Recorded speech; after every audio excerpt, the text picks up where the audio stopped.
I, 28M, never thought I'd be sharing this story, but recent events have left me questioning everything I thought I knew about family and loyalty.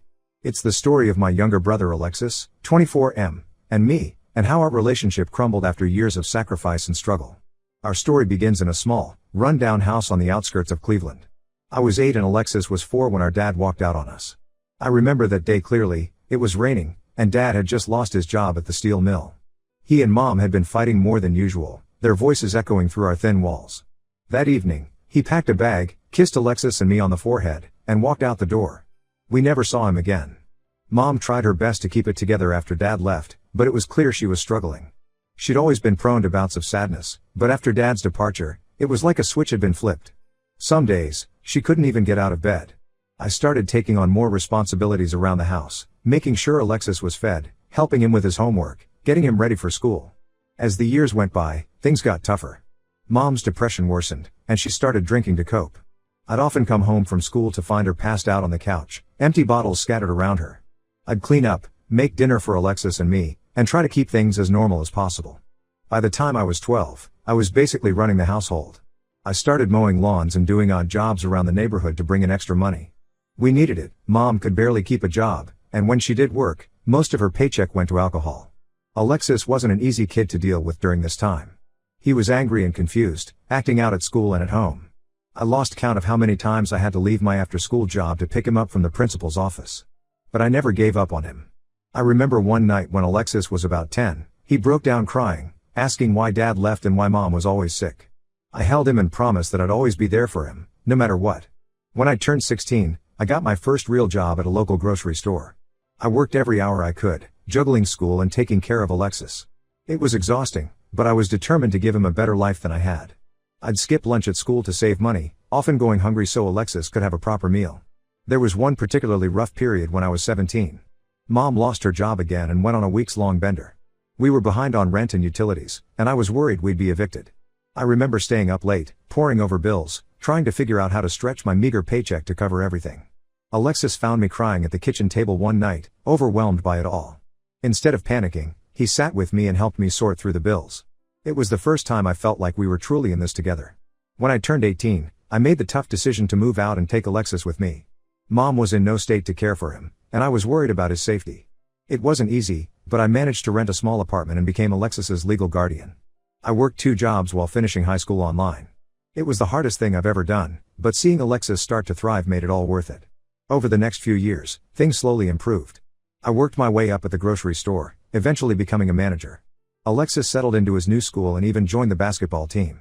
I'd work extra shifts to pay for his uniforms and equipment, determined to give him as normal a life as possible. When Alexis graduated high school, I was so proud I thought my heart would burst. He was the first in our family to get a diploma, and I felt like all our struggles had been worth it. Alexis decided to go to community college, and I supported him fully, picking up even more hours at work to help pay for his books and tuition. Meanwhile, I started taking night classes in IT. It was tough, balancing work, Alexis's needs, and my own education, but I was determined to build a better future for us. There were nights when I'd be up until 3 a.m. studying, only to have to be at work by 7 a.m., but I pushed through. Fast forward to last year. After years of hard work and certifications, I finally landed a job in IT at a local tech startup. It was a dream come true, better pay, better hours, and a chance to use the skills I'd worked so hard to acquire. Alexis had just finished community college and was working at a local restaurant. Things were looking up for both of us. Then, out of the blue, the startup went under. They had lost their main investor, and suddenly, I was out of a job. I wasn't too worried at first. I had some savings and thought I'd find another job quickly. But weeks turned into months, and my savings started to dwindle. I was doing everything I could, applying to jobs, taking on freelance work, even going back to delivering groceries at night. But it wasn't enough. 3 months ago, I realized I couldn't make rent. I had never felt so defeated. After years of struggle and sacrifice, I was right back where I started. I swallowed my pride and asked Alexis if I could crash on his couch for a few weeks until I found a new job. To my shock, he said no. He claimed his girlfriend, Rosie, 23F, wasn't comfortable with it. I couldn't believe it. After everything I'd done for him, he couldn't even offer me a couch to sleep on. I ended up having to move in with a coworker, Tom, 32M, who I barely knew. It was humiliating and uncomfortable, but I had no choice. I found a new job after about a month and got back on my feet, but I haven't spoken to Alexis since that day. Now, Alexis has been trying to reach out. He's left voicemails, sent texts, even showed up at my new apartment. He says he's sorry, that he made a mistake, that Rosie pressured him into saying no. But I can't bring myself to forgive him. Every time I think about forgiving him, I remember all the nights I went hungry so he could eat, all the hours I worked to put him through school, all the sacrifices I made. And then I remember how easily he turned his back on me when I needed him most. Am I wrong for this? Should I give him another chance? I just can't get over the fact that when I needed him most, he chose his girlfriend over me. Part of me wants to forgive him, he's the only family I have left, after all. But another part of me is so angry and hurt that I can't imagine letting him back into my life. I've spent so long putting Alexis first that I don't even know how to prioritize my own feelings in this situation. I never thought I'd be in this position.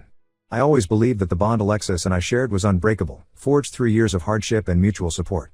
Now, I'm left questioning everything I thought I knew about our relationship. Was it all one-sided?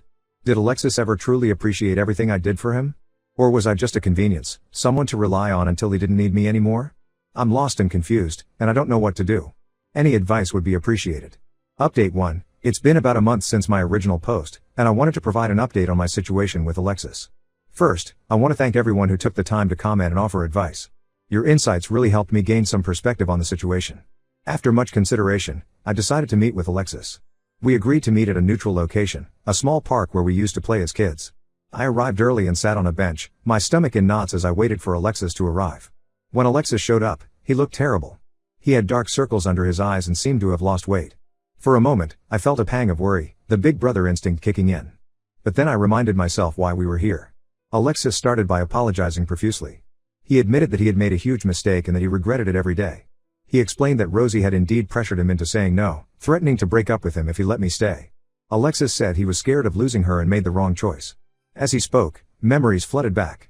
I remembered the day Alexis got his first girlfriend in high school. He had been so nervous, and I had spent hours helping him plan the perfect first date. I had always tried to be there for him, to guide him through life's challenges. It hurt to think that he had chosen a girlfriend of a few months over our lifelong bond. Alexis went on to explain that Rosie had broken up with him a week after he refused to let me stay. Apparently, she had been cheating on him and used the situation as an excuse to end things. Alexis said he realized then how badly he had messed up, but by that point, I was already not speaking to him. As I listened to Alexis, I felt a mix of emotions, anger, pity, and a lingering sense of brotherly love. But I also felt something else, exhaustion. I was tired of always being the strong one, of always having to forgive and understand. I told Alexis that while I appreciated his apology, it didn't change the fact that when I needed him most, he chose someone else over me. I reminded him of all the times I had put him first, even at great personal cost. I told him about the nights I went hungry so he could eat, the job opportunities I turned down to stay close to home and take care of him. Alexis broke down crying, saying he knew he could never make it up to me. He told me how much he missed our relationship, how lost he felt without me in his life. Part of me wanted to comfort him, to tell him everything would be okay like I used to when we were kids. But I held back. Instead, I told Alexis that I needed more time and space to process everything. I said I wasn't ready to forgive him yet, but I wouldn't completely close the door on our relationship. It was one of the hardest things I've ever had to do, watching him walk away with slumped shoulders and tears in his eyes.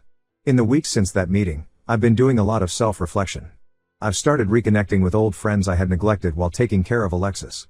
I even went on a date last week, something I hadn't done in years. It felt strange but also liberating to focus on myself for once. Alexis has respected my wishes and given me space. He sends a text once a week, just checking in, but doesn't push for more. Part of me misses our relationship, the easy camaraderie we once had. But another part is enjoying this newfound freedom, the ability to make decisions without considering Alexis's needs first. I've also been thinking a lot about our mom. I haven't spoken to her in years, not since I moved out with Alexis. Part of me wonders if I should reach out, try to mend that relationship too. But then I remember all the pain and struggle, and I'm not sure I'm ready for that. As for the future, I'm still uncertain. I don't know if Alexis and I will ever get back to where we were. Maybe we shouldn't. Maybe this is an opportunity for both of us to grow, to establish a healthier relationship built on mutual respect rather than dependency. For now, I'm taking it one day at a time.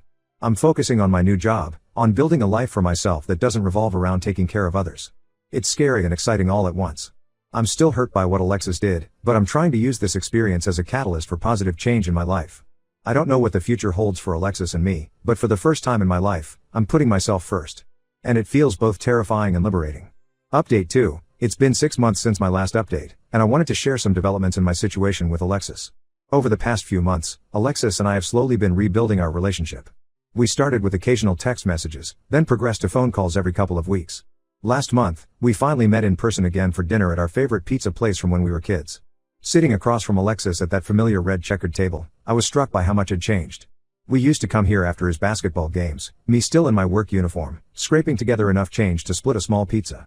Now, we were both adults, ordering our own meals, an awkward silence stretching between us. Alexis broke the ice by sharing some news with me. He's been seeing a counselor to work through his issues, particularly his tendency to let others influence his decisions. He admitted that he had always relied on me to make the tough choices, and when I needed him, he didn't know how to step up. As he spoke, I remembered all the times I had to be the adult in our relationship. Like the time when Alexis was 16 and got caught shoplifting. I had to leave work early to pick him up from the police station, then spend hours negotiating with the store owner to not press charges. I was exhausted and angry, but I never let Alexis see that. I just focused on getting him through it. Alexis also told me that he's been volunteering at a local youth center, mentoring kids from troubled backgrounds. He said it's helped him understand and appreciate everything I did for him growing up. It was a bittersweet moment for me. I was proud of his growth, but it also brought up a lot of painful memories. We talked about our childhood and our mom. Alexis confessed that he had always felt guilty for not doing more to help when we were younger. I explained that it wasn't his responsibility, he was just a kid, and I had chosen to take on that burden. It felt strange to finally have this conversation, to acknowledge the abnormality of our upbringing. As for me, I've been doing well. My new job is going great, and I've even been promoted. I'm seeing someone new, Emily, 26F, and things are getting serious. It's the first time in my life I've been able to focus on my own happiness without worrying about anyone else. Alexis seemed genuinely happy for me, but I could see a flicker of something, perhaps regret or sadness, in his eyes when I talked about Emily. I wondered if he was thinking about Rosie, or if he was realizing just how much of my life he had missed out on. Before we left the restaurant, Alexis hesitantly asked if we could make this a regular thing, meeting for dinner once a month. I agreed, but with the caveat that we take things slow. We're not back to where we were before, and honestly, I don't think we ever will be. But we're building a new kind of relationship, one where we're equals, not caretaker and dependent. As I drove home that night, I felt a mix of emotions. There was still a lingering anger when I thought about what had happened, but it was tempered by a growing understanding. I'm learning to forgive, not for Alexis's sake, but for my own peace of mind.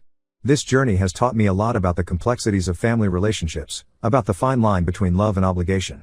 I'm still navigating this new dynamic with Alexis, still learning how to be a brother without being a parent. It's not easy, but I'm hopeful that we're on the right path.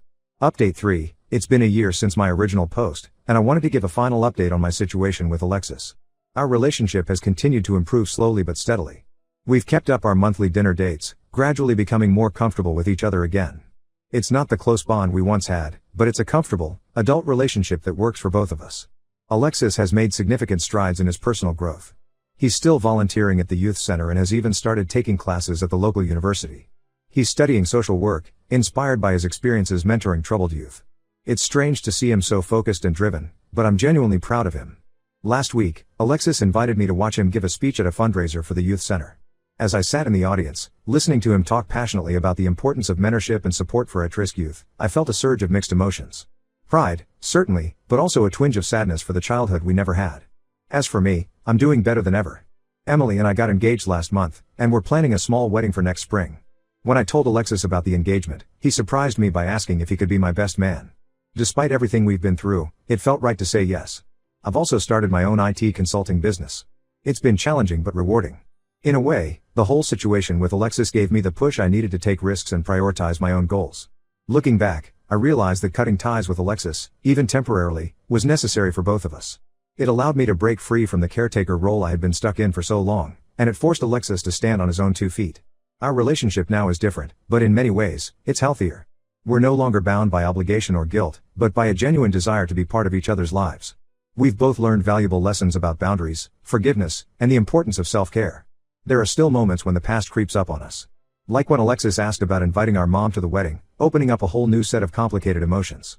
But we're learning to navigate these challenges together, as equals. To anyone going through a similar situation, I want to say this: it's okay to prioritize yourself. It's okay to step back from toxic relationships, even if they're with family. And it's okay if reconciliation takes time, healing isn't linear, and there's no set timeline for forgiveness. Last week, Alexis and I visited our old neighborhood. We stood outside our childhood home, now occupied by strangers. As we reminisced about the good times and the bad, I realized how far we've both come. We're not the same scared kids we once were, struggling to survive. We're adults who have faced our past, learned from it, and are working to build a better future. I'm not saying everything is perfect. There are still moments when I feel a flash of resentment, or when Alexis gets defensive about the past. But we're learning to communicate better, To express our feelings without falling into old patterns. One thing that's helped is setting clear boundaries. I've made it clear to Alexis that while I value our relationship, I'm not responsible for his happiness or success. He's learned to respect my time and my decisions, understanding that my life doesn't revolve around him anymore. As for our mom, we've decided to reach out to her together. It's a daunting prospect, but facing it as a team feels right. We're not sure what will come of it, but we're prepared to support each other through whatever happens. Looking ahead, I'm cautiously optimistic about the future of my relationship with Alexis. We're planning a camping trip next month, something we used to dream about doing when we were kids but never had the chance. It feels like a new beginning, a chance to create positive memories together as adults. Thank you to everyone who has followed my story and offered support along the way. Your advice and encouragement have been invaluable in this journey. It's been a long, difficult road, but I feel like I've finally found a balance between being a brother and being my own person. And for the first time in a long time, I'm excited about what the future holds.